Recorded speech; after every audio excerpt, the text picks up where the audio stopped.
प्रत्येक ग्रह है वो किसी न किसी सेवा भाव को रिप्रेजेंट करते हैं। आप मान देखिए सूर्य है, आपका अगर सूर्य वीक है, आप रोज सुबह उठ के अपने पिता के पैर छूइए, आदित्य हृदय स्तोत्र का पाठ तो करिए कीजिए, उसमें भी 3 बार विनियोग करके। लेकिन अगर आप रोज डेली पिता के पैर छूते हैं, अगर पिता ने गुस्सा भी कर लिया तो भी आप उसको सहन करते हैं और पिता की सेवा करते हैं, तो आपका सूर्य स्ट्रांग होना स्टार्ट हो जाएगा। आप ऐसे ही चंद्रमा हैं, वो माता को रिप्रेजेंट करता है। चंद्रमा आपका भाग्येश है और आपको अपना भाग्येश बलि करना है, वृश्चिक लगाना है, चंद्रमा भाग्येश है।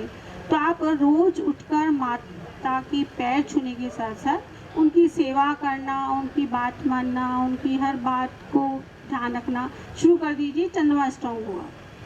बहनों का कारक होता है बुध। आपको बुध स्ट्रांग करना है तो आप बहनों को गिफ्ट दीजिए चांदी की। इस तरह से ही आप सास ससुर हैं, उनसे अगर व्यवहार अच्छा नहीं रखते हैं तो आपका राहु पीड़ित होना स्टार्ट हो जाता है। राहु की दशा चल रही है, सास ससुर से अच्छा व्यवहार नहीं कर रहे हैं तो राहु आपका और ज़्यादा पीड़ादायक होना स्टार्ट हो जाएगा। केतु है, वो भी सास को इनको रिप्रेजेंट करता है। बृहस्पति है, वो दादा वगैरह इन रिश्तों को रिप्रेजेंट करता है। तो हमारा ये जो साइंस है, आप ये टोटली साइंटिफिक है। कहा भी जाता है कि एते ग्रह बलिष्ठा प्रसूति काले नणाम समोतिम कुरु देहम नियतम समागता मिश्रम। जो हमारे पंच तत्व और ये जो सब कुछ है, तो ये ग्रह हैं, वो इन्हीं सभी तत्वों को रिप्रेजेंट करके कोरिलेट करते हैं साइंस में एक दूसरे को। अब मैम आई थिंक जो आपका फेवरेट टॉपिक है हम उस पर चलते हैं, जिस पे आपने इतनी बड़ी रिसर्च की है और बहुत सारे लोगों को रिलीफ दिया है, ल्यूकोडर्मा। मैं चाहती हूँ पहले तो आम जन को आप बताइए सिंपल भाषा में कि ये क्या है, कैसे हम इसको पहचान सकते हैं, फिर ज्योतिष के द्वारा हम इसका निदान कैसे कर सकते हैं। ल्यूकोडर्मा डिजीज है वो बेसिकली तो साइंटिफिक वे से देखें हम तो मेलेनिन की कमी से होती है। अगर आपकी बॉडी में मेलेनिन की कमी है तो धीरे धीरे त्वचा अपना रंग होने लगती है और सफ़ेद दाग हैं वो होना स्टार्ट होते हैं। मेरी जो दादा के और ननिहाल के और कई परिवारों में मैंने देखा कि ल्यूकोडर्मा डिजीज़ थी। अपने मंत्री जी हैं बीडी कल्ला साहब, उनके भी ल्यूकोडर्मा डिजीज़ थी, उनकी भी मैंने हॉरोस्कोप देखी थी। तो कई हॉरोस्कोप में मैंने जब पाया कि ल्यूकोडर्मा डिजीज़ है तो एक क्यूरियोसिटी उत्पन्न हुई कि इसका कारण क्या है। क्या इसमें भी हम ग्रहों के द्वारा ये जान सकते हैं कि किस व्यक्ति को ल्यूकोडर्मा डिजीज़ होगी, किस व्यक्ति को नहीं होगी। तो ल्यूकोडर्मा डिजीज़ के लिए हम वैसे भी आप ल्यूकोडर्मा डिजीज़ हटा के देखें तो बुध है वो त्वचा का कारक होता है। जिसका भी बुध स्ट्रांग होगा उसका आप देखेंगे तो चेहरा ग्लो करेगा, स्किन है वो यंग एज तक भी अच्छी रहेगी, ग्लो करती हुई रहेगी। तो इसमें एक तो बुध देखा जाता है ल्यूकोडर्मा डिजीज़ के लिए कि वो स्ट्रांग है या कम्बस्ट है या उसकी पोजीशन क्या है। राहु और केतु ये चर्म रोग और खुजली, चर्म रोग इनके कारक होते हैं। जिनके भी आप वैसे भी प्रैक्टिकल देख लीजिएगा, जिनकी भी राहु की दशा चल रही होती है तो उनकी एलर्जी की प्रॉब्लम, खुजली की प्रॉब्लम ये सब स्टार्ट हो जाती है। तो जब भी बुध है, आप ये हॉरोस्कोप देखिए, ये मेरे एक किसी रिसर्च का ये है, इसमें आप देखेंगे तो लग्नेश है वो बुध है। बुध है वो आपका 12th हाउस में सूर्य के साथ है और राहु और बुध तीनों की युति है। अब आप देखेंगे कि सूर्य है वो अग्नि तत्व का कारक होता है। सूर्य की ऑर्ब में जब भी कोई ग्रह आता है तो वो जल जाता है।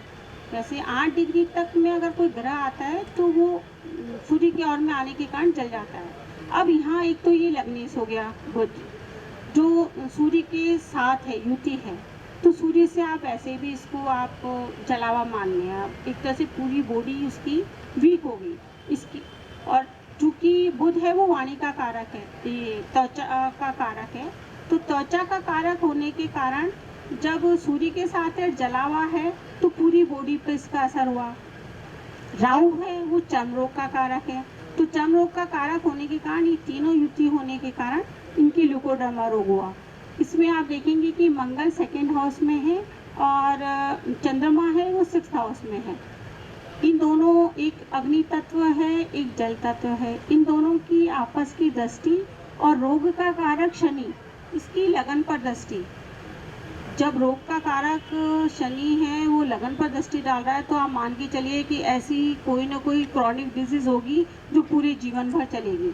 और ये ल्यूकोडर्मा डिजीज ऐसी है कि इसमें जीवन भर है वो दवाई लेनी पड़ जाती है। अब मेरी जो रिसर्च है वो 170 लोगों पर करीबन, वो रिसर्च ये है कि हॉरोस्कोप में आप देखेंगे भाव स्पष्ट होता है। भाव स्पष्ट में जब भी तुला राशि है वो स्वाति नक्षत्र के प्रथम चरण में हो, ये स्वाति नक्षत्र है वो राहु का नक्षत्र है। इसके अलावा मकर राशि है वो चंद्रमा की श्रवण नक्षत्र, जो चंद्रमा का नक्षत्र है श्रवण नक्षत्र, उसके प्रथम चरण में हो। और कुंभ राशि वो शतभिषा नक्षत्र है राहु का, उसके तृतीय चरण में हो। उन सभी लोगों की ल्यूकोडर्मा डिजीज थी। मतलब ऐसे इससे लोगों में आप- प्रोबेबिलिटी ज्यादा है हाँ, ल्यूकोडर्मा हाँ, होने की। और ये एस्ट्रोलॉजी कितनी परफेक्ट साइंस है ये भी आप समझ सकते हैं कि इतना सभी लोगों के एक सा ही कॉम्बिनेशन होना ल्यूकोडर्मा डिजीज के लिए। जहाँ लोग ये सोचते हैं ना कि शायद एस्ट्रोलॉजी कोई साइंस नहीं है, तो वहाँ ये हमें देखने को समझने को मजबूर करता है कि मैम ये ग्रह हमारे मतलब वक्त के साथ बदलते रहते हैं या जो पैदा होने पे हुए थे थ्रू आउट वही रहते हैं? वैसे तो मैंने अभी जैसा आपको बताया ना, एति ग्रह बलिष्ठा प्रसूति का निधनाम, जब भी इंसान का जन्म होता है तो उस समय उसके प्रारब्ध कर्मों के अनुसार उसकी हॉरोस्कोप का निर्माण हो चुका होता है। उसके बाद जो आप बदलने वाली बात कर रहे हैं वो होता है गोचर। जब भी गोचर में ग्रह चलते हैं उसके अकॉर्डिंग उसकी लाइफ चलती है। लेकिन वैसे जहाँ तक मेरी रिसर्च कहती है कि सब कुछ डेस्टाइंड।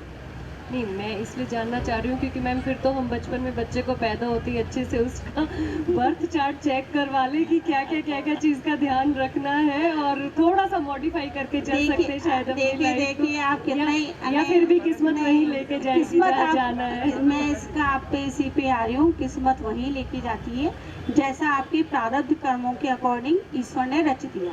मैं आपको अपने एक छोटा कर्मों सा से उसको हाँ बदल नहीं बदल सकते। मैं आपको छोटा सा उदाहरण देती हूँ। जोधपुर की एमएलए सूर्यकांता व्यास जी, उन्होंने एक बार ये सोचा कि मैं जो हमारा पोता या जो भी हो घर में इशू, उसकी हॉरोस्कोप हम पहले से ही बना लें, जैसा कि आपने अभी बताया। ऐसा होता भी है, ज़्यादातर लोग हैं वो पहले से ही हॉरोस्कोप बनाने के लिए सोचते हैं। मैंने मैम बहुत है ना? सारे ऐसे हाँ, लोग सुने जो हाँ, ग्रह दिशा डिसाइड करके अब- सिजेरियन उसी वक्त करवाते उसी वक्त हैं कि करवाते हैं, इन्हीं ग्रहों लेकिन में मैं बच्चा उसी पैदा। हाँ मैं उसी पर ही आ रही हूँ कि उन्होंने, चूंकि वो खुद एमएलए थी तो डॉक्टर वगैरह सब ध्यान देने वाले थे। उन्होंने डॉक्टर को पर्टिकुलर टाइम बताया, इसी टाइम पे इसका लगन ये होना चाहिए, इसी समय बर्थ होना चाहिए। डॉक्टर ने कहा ठीक है, इसी समय ऑपरेशन हो जाएगा, बर्थ हो जाएगा। जैसे ही ऑपरेशन का कुछ स्टार्ट हुआ लाइट चली गई। लाइट जाने के बाद जब उन्होंने कहा सीजेरियन था तो वो लेके आए आप, तो अलमारी खोलने के बाद उन्होंने कहा ये चाबी तो घर रह गई।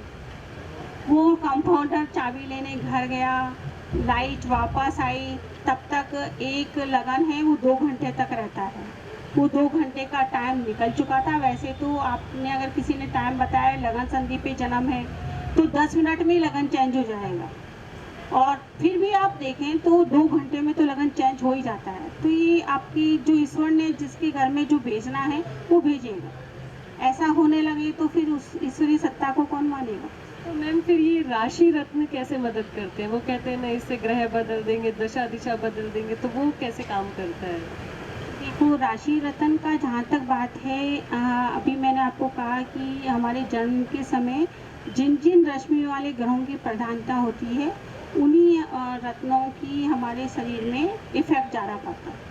तो जब इंसान का किसी का बर्थ होता है उस समय जो हॉरोस्कोप बनती है उसमें मान लीजिए मंगल है वो पीड़ित है, या तो कई लोगों को आपने देखा होगा बाय बर्थ वो पित्त प्रकृति से पीड़ित रहते हैं, एसिडिटी बनती रहती है, पेट की प्रॉब्लम चलती रहती है। उन लोगों को आपने देखा होगा कभी भी जुकाम से पीड़ित नहीं होते। ऐसे जिन लोगों की चंद्रमा का रिलेशन होता है वो लोग कफ प्रकृति से पीड़ित रहते हैं। आपने कर्क लगन की हॉरोस्कोप देखी है, वो चूँकि लगने से वो चंद्रमा है और जब भी लगने से चूंकि चंद्रमा है तो बॉडी में अगर चंद्रमा वीक है कर्क लगन में तो लोगों को एलर्जी की, जुकाम की, इन सब की प्रॉब्लम रहेगी। अब आप रत्न की बात करें तो अगर आप मूंगा पहनते हैं तो ये मूंगा है वो आपकी बॉडी में पित्त प्रकृति को बढ़ाता है। अब कर्क लगन है, जल तत्व है, उसकी अधिकता है, तो आप मूंगा पहनो क्योंकि कर्क लगन के लिए वैसे भी मंगल कारक होता है तो वैसे भी फायदेमंद है। और चूँकि कर्क लगन वालों के लिए जो जुकाम की, जिनकी जो जल तत्व ज़्यादा होने के कारण जो पीड़ा होती है, तो आप अगर मूंगा पहनेंगे तो 10th हाउस को तो एक्टिवेट करेगा ही करेगा, उसके साथ साथ में वो आपके बॉडी है उसको भी हील अप करता है। तो सारे ग्रह हैं ये इनको रिप्रेजेंट करते हैं, हमारे जो शरीर में जो भी रोग हैं उन सबको ये ग्रह रिप्रेजेंट करते हैं। मैम जैसे हमारे प्रधानमंत्री जी भी मन की बात करते हैं तो इन दिनों में वो बच्चों की बात करते हैं, स्पेशली एग्ज़ाम्स को लेके 10th के बच्चे, 12th के बच्चे बोर्ड्स आते हैं। क्या ऐसी कोई मुद्रा, मंत्र, चैंटिंग है जो उनका फोकस बढ़ाने के लिए हम यूज़ कर सकते हैं? बहुत सारे पेरेंट्स आई थिंक इसे यूज़ करना चाहेंगे। आप अगर त्रिपुरा सुंदरी माँ की आराधना करते हैं या इस लाइन में जाते हैं, श्री विद्या की लाइन में, तो एम क्लीम सोम ये मंत्र है, बीज मंत्र। इसमें एम बीज मंत्र है वो सरस्वती बीज मंत्र है। आपने स्टूडेंट्स का, हाँ, सरस्वती विद्या की देवी। सरस्वती विद्या की देवी है। और एम बीज मंत्र है वो सरस्वती बीज मंत्र है। एम और ऊपर जो बिंदु है उसका, वो कहता है कि सरस्वती माँ आप मेरे दुखों को दूर करें। तो स्टूडेंट्स जो बच्चे हैं उनको अगर आप माला